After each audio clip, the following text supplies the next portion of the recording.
Good afternoon. On behalf of the American Foundation for Suicide Prevention, Kentucky chapter, the Muhammad Ali Center, Louisville, and the Hosparus Health Grief Counseling Center, welcome to this year's observance of Hope and Healing.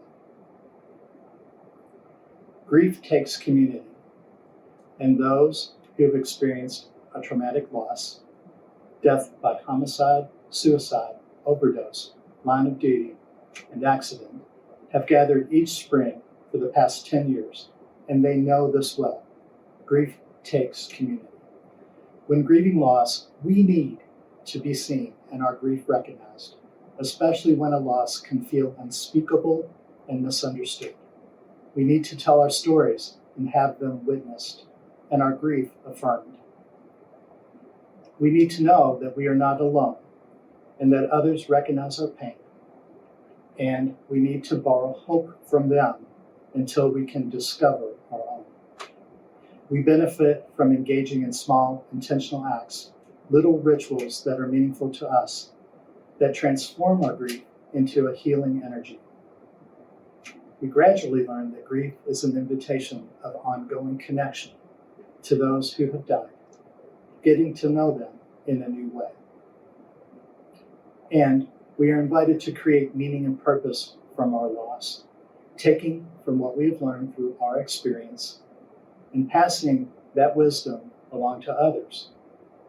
In so doing, we give purpose to our loss.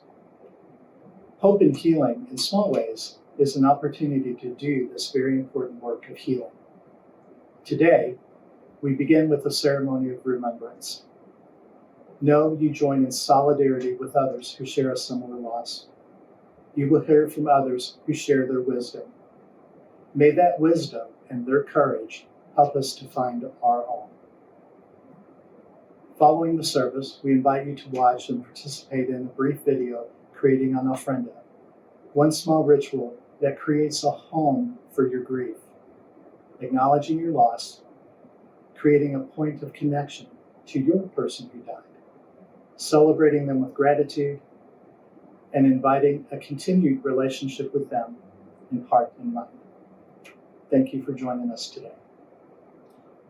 We gather together now in a grieving, all but unbearable. A grieving riddled with anger, distrust, guilt, and regret. We beg for consolation, but can only speak the one lonely word, why?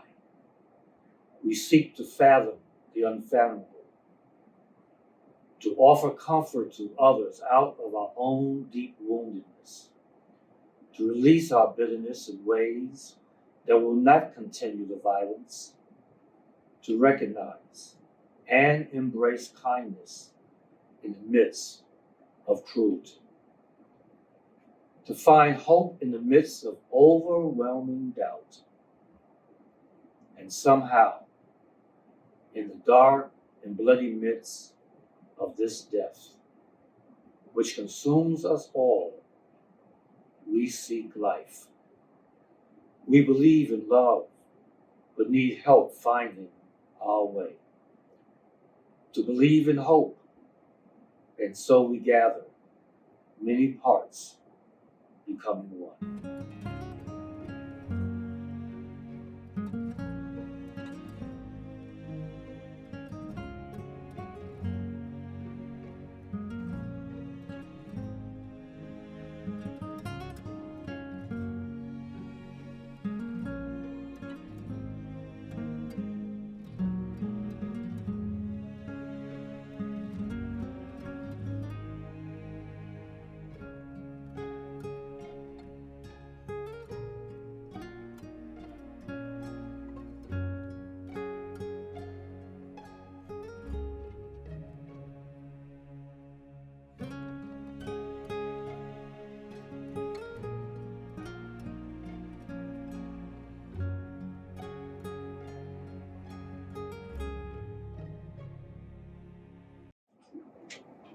Good afternoon. My name is Holly Dawson.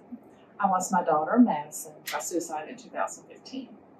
Madison was just 17 years old, starting her senior year of high school with the world at her fingertips. When she passed, I felt that I would never feel hope or happiness again. It was such a helpless feeling. How did this happen to my daughter? I worried about so many things, but suicide was not on my radar.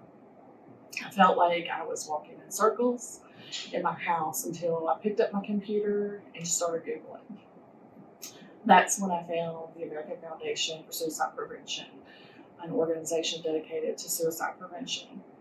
I immediately signed up for an upcoming walk they were having that happened to be on my daughter's 18th birthday, and found there was also a support group in Louisville. After celebrating her birthday for 17 years, what do you do on your child's birthday when they have just passed away? Nothing seemed just right, but doing nothing seemed even worse. So when I saw the walk in Bardstown that day, I just clicked form a team. I needed to know more about this organization that kept popping up on my computer when I Googled suicide prevention. I needed to know what they were going to do to prevent this awful thing from happening to someone else's child. Walking that first birthday, just a few weeks after her death, made me get out of bed that day. It made me realize the family and friends that got up early too, in the cold and the rain, to support us and remember us. The weather was terrible that day, but the support I felt from our team and the volunteers at the walk was incredible. An AFSP volunteer immediately started a conversation, and I told him about my daughter. I remember him saying, "Wow, you got out of bed today, and that's huge." He told me more about the support group in Louisville, and he handed me a packet.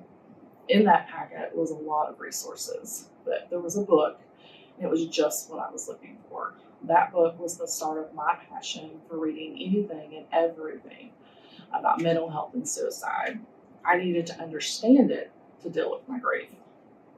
That next Thursday, I got in my car by myself and I drove an hour to my first support group.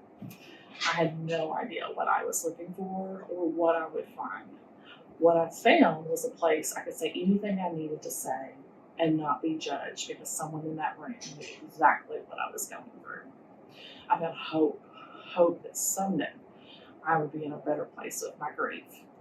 I would look around the room and see mothers that lost their children last week, a year ago, 5 years ago, and more than 20 years ago. To me, that was hope. I wasn't where some of these people were yet, but I wasn't where I was the first day. I could finally see I was navigating this journey of grief. One particular mother I met at the support group who lost her daughter in 1992 inspired me. She found a way in her grief to make a difference to help other people. She is a suicide prevention warrior. I knew that trying to help others wouldn't bring my daughter back, but it felt like the only thing I knew to do, the only thing that made sense to me. My daughter was a helper, always willing to help someone else. Over time, I've become involved with the American Foundation for Suicide Prevention in many different roles. I participate and chair a local Out of the Darkness walk in Carroll County.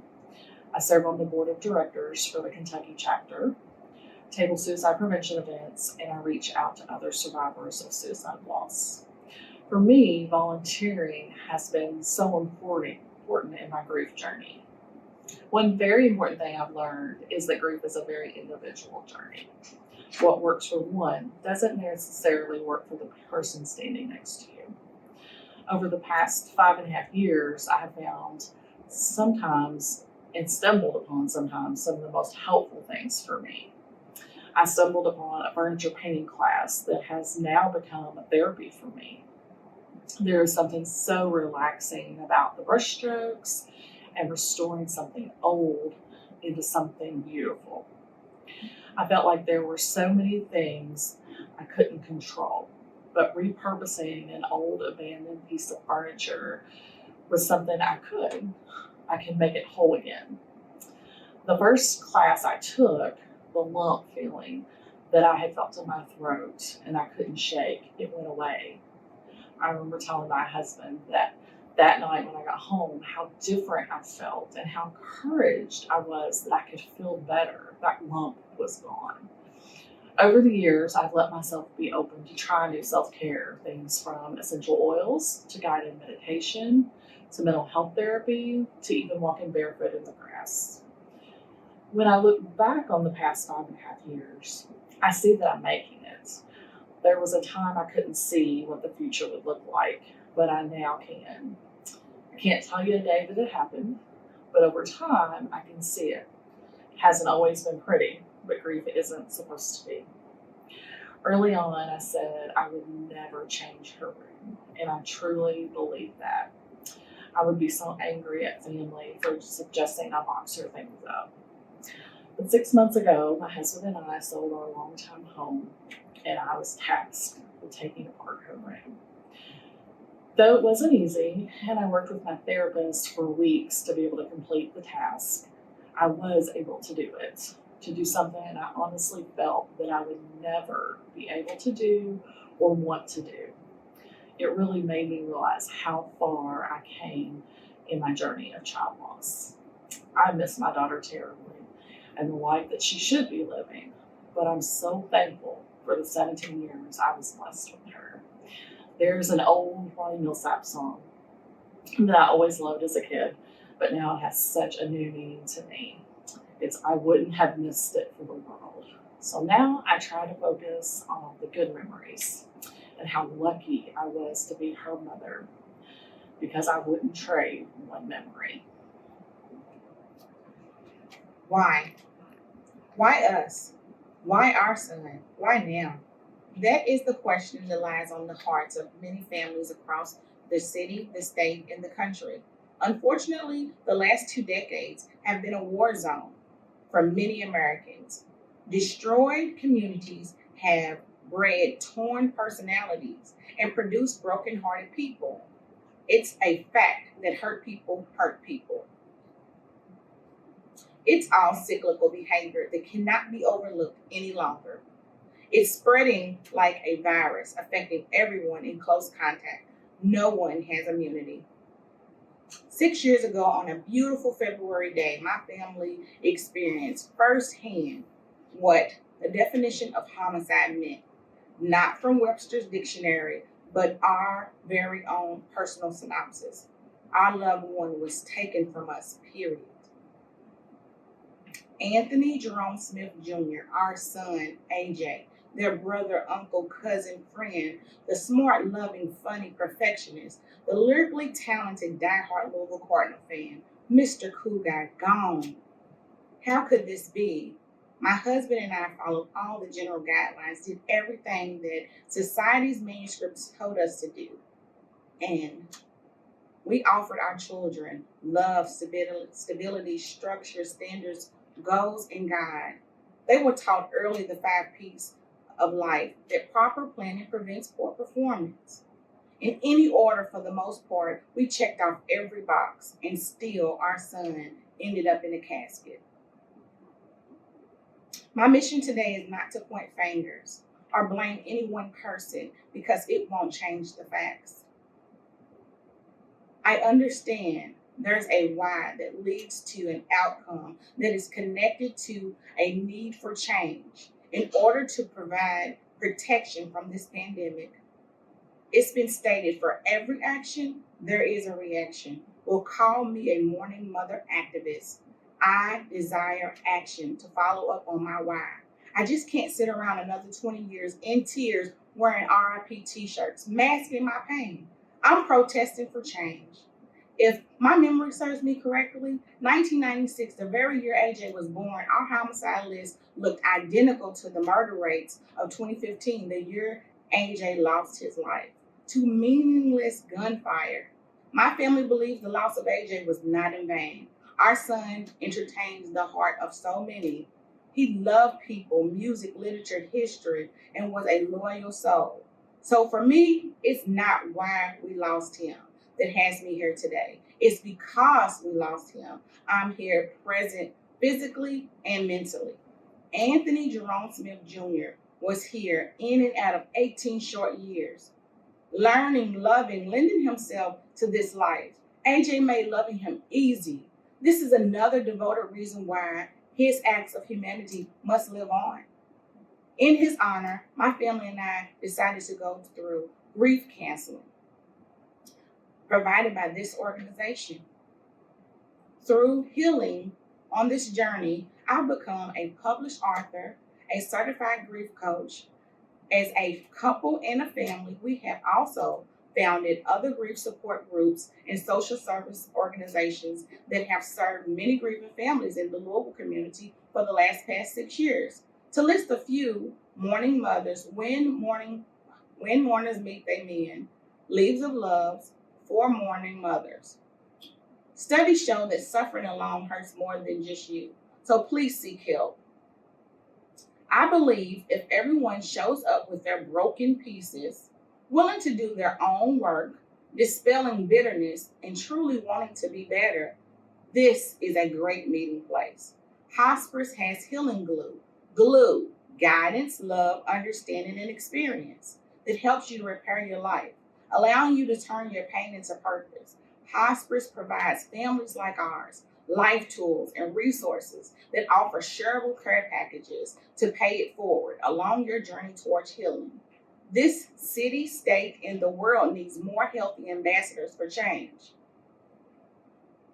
So this again is why I'm here now, telling you why you should not waste your pain. Use it to rebirth a legacy for your loved one. I now live for both of us on purpose with a purpose. My daily demonstration is to change the narrative to because it was us and our son. I'm going to sow seeds of love, grow awareness and healing across this land. What you sow is truly what you reap.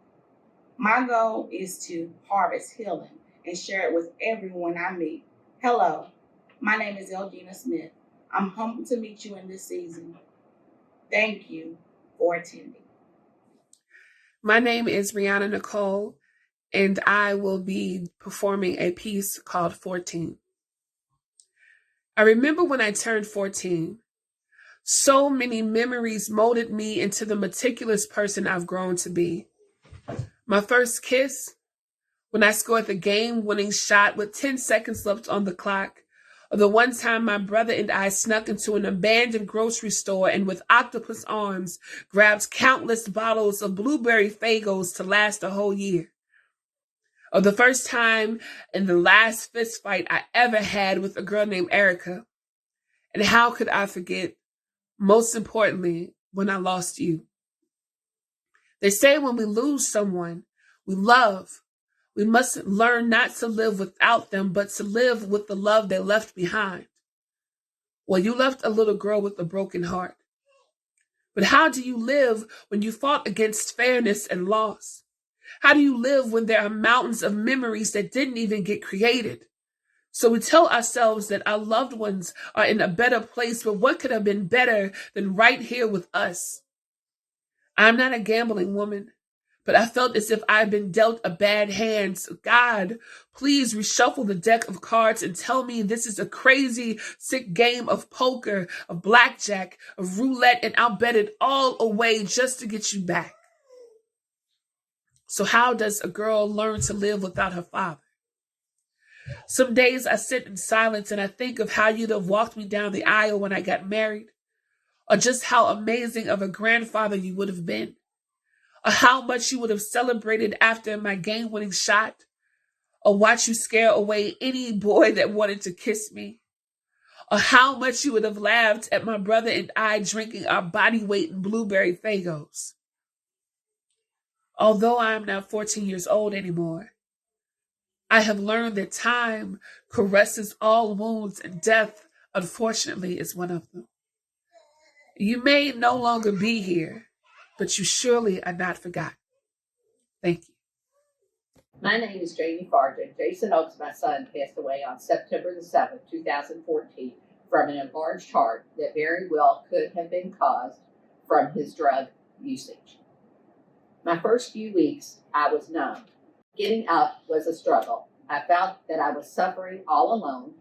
I was feeling so many symptoms of grief, such as anger, shame, blame, and isolation. Most of all, questioning what I could have done differently.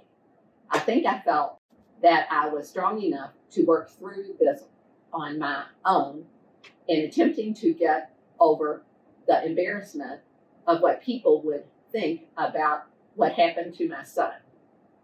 Instead of getting myself feeling what I needed to feel, I was trying to convince myself what I should feel. I was in a very dark place and could not figure my way out. I was very reluctant to participate in any support groups or counseling. I was hesitant to get support from family and friends, thinking they did not want to talk about Jay. My mistake for sure. Finally, reached out to individual counseling and support group. I found out I was not alone at all. They were feeling some of the same sadness and grief. My group was my salvation. Each time we met, I began to be more thankful for the 28 years with Jason. This was the support that I needed. Today, we are exceptionally good friends. I realized that I had to go through my grief in my own time and what made sense for me. I began talking about Jason with my groups. This made it easier for me to open up to my family and friends.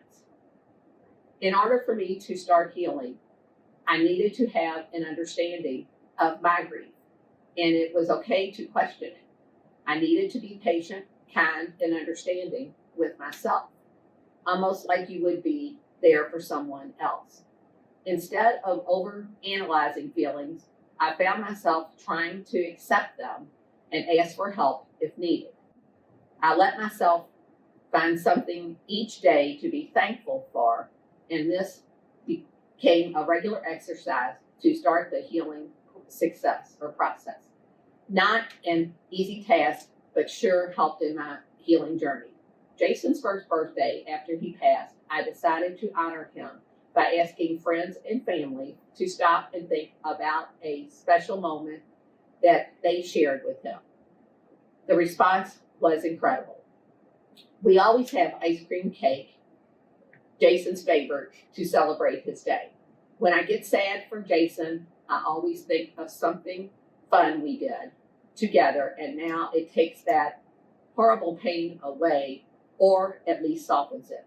I am definitely a different person today and have created a new life, and my sweet memories of Jason will always be with me. Jason would have wanted me to live and try to make something good happen out of losing him. I am still trying to find my place in what I need to do in honor of my sweet son and have his memory. My groups that I have joined have given me so much meaning and support. When I finally accepted my different feelings of grief, I felt myself starting to heal. This gave me hope for my future. My granddaughter was 5 years old when her daddy passed. She said a very profound statement that will stay with me forever. Her profound statement was this: my daddy will always be alive because he is right here in all of our hearts. Memories are always with us.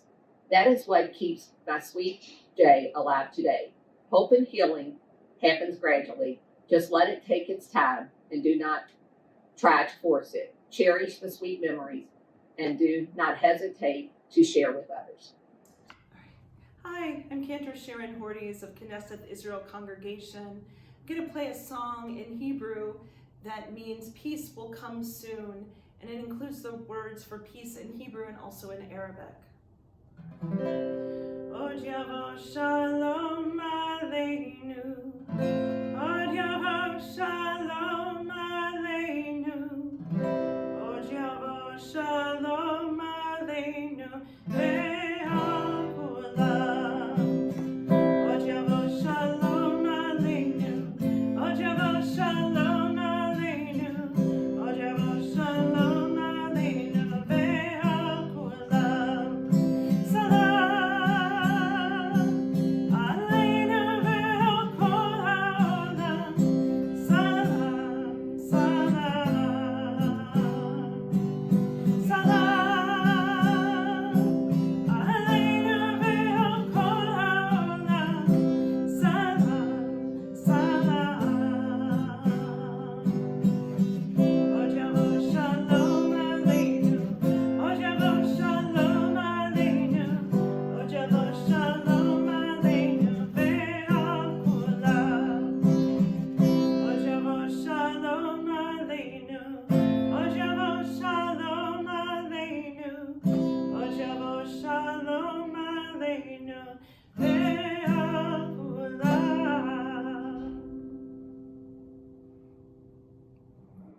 Now we take a moment to acknowledge and honor those men and women who died in the line of duty.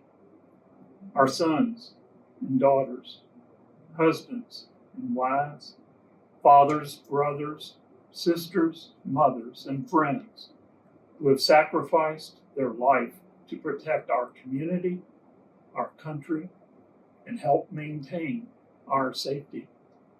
We honor their commitment, their dedication, their courage.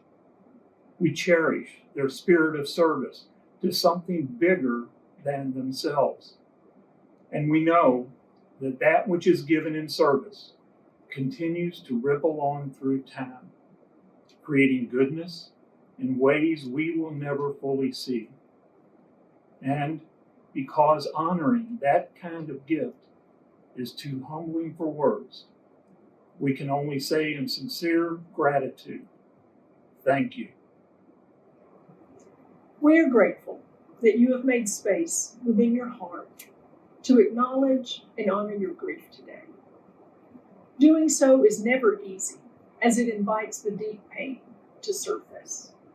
The paradox of healing is that the pain must be seen and honored in order to be transformed.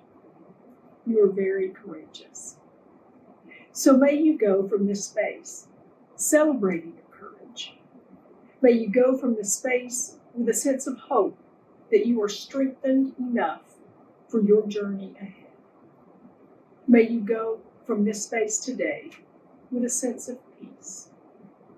And to borrow words from poet Sarah Brown, may you have peace to the grieving body when the mind cannot will it to move. Peace in the shattered heart when the loss feels too heavy to bear. Peace to the anxious mind when it reels with uncertainty about the future. Peace to the broken spirit in the hollow and sometimes deafening silence while wrestling with the mystery. May you go in hope and in peace. If you would like to learn more about grief counseling services, please go to the Hosparus website or call 1-800-264-0521. And if the feelings stirred today due to this service feel too big to handle alone right now, please contact customer support. A counselor will be available by telephone for the next 2 hours. So please call 1-800-264-0521.